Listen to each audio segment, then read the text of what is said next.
여러분 안녕하세요. 생강남 ETF입니다. 어제와 오늘은 시장이 또 좋은 흐름을 이어가면서 상승장을 이어가고 있는데요.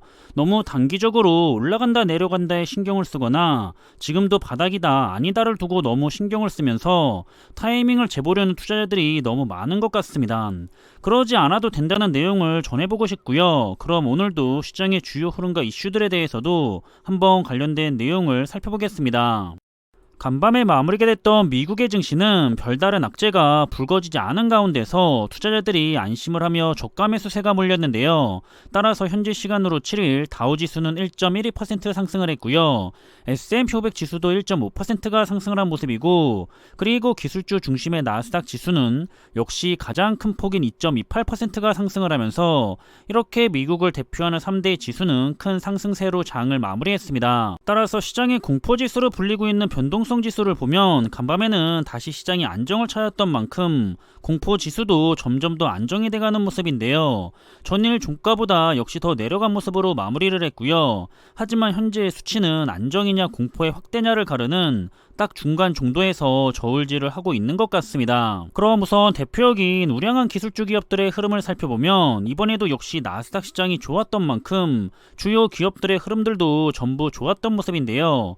시간의 장에서는 다시 하락하려는 움직임들이 있기는 했지만 변화를 줄 만큼의 큰 움직임은 아니었기 때문에 일단 오늘 국내장에서는 관련된 두 가지 ETF가 좋은 흐름을 보이고 있고요. 끝까지 잘 마무리가 될 것을 예상해보고 있습니다. 그리고 우리 투자자들이 역시나 많이 투자를 하고 있는 대표적인 투자 분야들은 흐름이 아주 좋았는데요. 대체적으로 전부 2에서 5%씩 크게 올라간 모습입니다.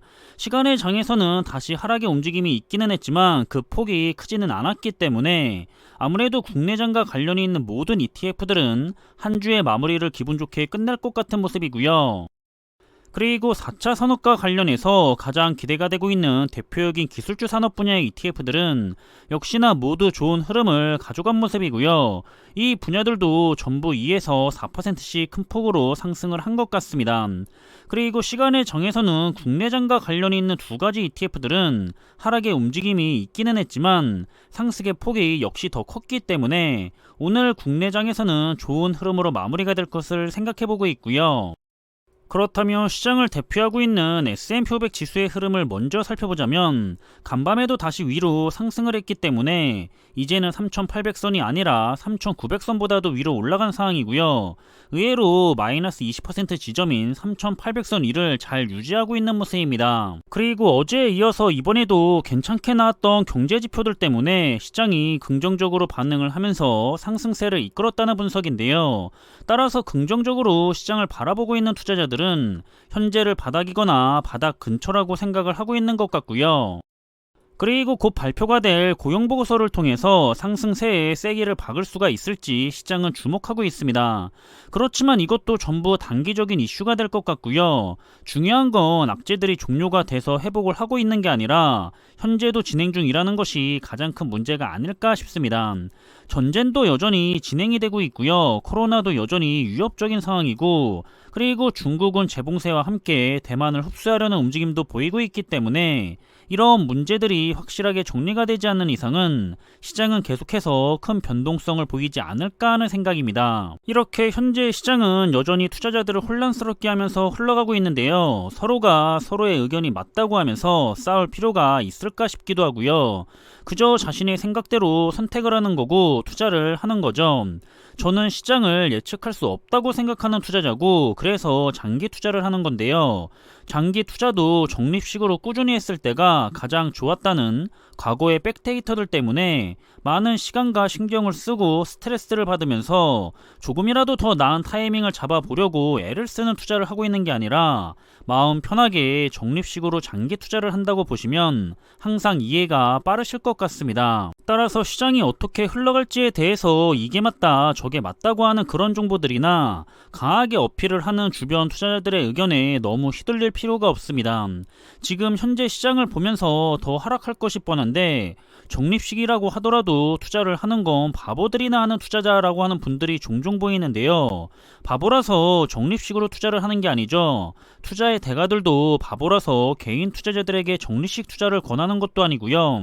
하락을 하더라도 정확한 시점에 매번 완벽한 투자를 할 수가 없다는 것을 인정을 했거나 이해를 했기 때문에 평균을 가져가기 위한 적립식 투자를 하는 겁니다. 적어도 적립식 투자는 손해는 보지 않지만 타이밍 매매는 잘못 들어가면 큰 손해를 보거나 회복을 하는 데 있어서는 더 오랫동안 시간이 걸린다는 사실은 여러 가지 자료를 통해 알 수가 있고요.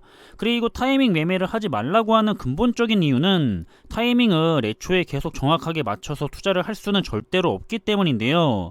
거기다가 심리적으로도 하는 동안에 계속 시기를 놓치는 게 대부분의 투자자들의 현실이죠. 따라서 평상시에는 꾸준하게 투자를 하는 게 가장 중요하고요. 너무 오버슈팅이 돼서 크게 올라갈 경우에만 다시 시장이 적정한 수준으로 돌아올 때까지 여유 현금을 늘리는 전략을 쓰는 게 좋다고 보고 있습니다. 저도 이번에 하나 더 배운 거고요. 앞으로는 그렇게 진행할 계획입니다. 하지만 대부분의 투자자들은 그렇게 못하죠. 기회라고 그렇게 말을 해도 기회일 때는 매도를 하거나 더 좋은 타이밍을 본다고 하면서 앞선 경우처럼 타이밍을 놓치는 경우가 대부분이고요. 그리고 투자를 하면 가장 안 좋은 시기에는 자신만 뒤처지게 될까봐 무리해서 추격 매수를 하죠.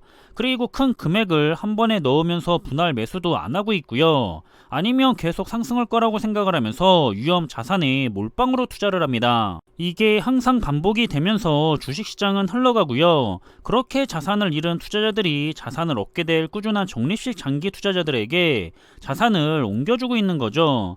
따라서 자신이 정말 좋은 투자 종목을 몇 개 잘 선택을 했다면 꾸준하게 적립식으로 수량만 모아나가는 장기 투자만 하게 되면 나중에는 알아서 경제적으로 여유를 찾을 만큼 자산이 불려져 있을 거라는 사실입니다. 우리도 자산이 불어나는 동안에는 할 거 해야겠죠. 그러려고 패시브 ETF에 투자를 하는 거고요. 가정일에 시간을 더 집중할 수도 있고 일에 지장도 받지 않게 할 수도 있고 쉴 때는 또 푹 쉬거나 자신의 취미생활에 시간을 써야겠죠. 쓸데없이 맞출 수도 없는 시장 상황을 맞춰보겠다고 시간을 낭비하는 데 쓰지 않아도 된다는 의미입니다.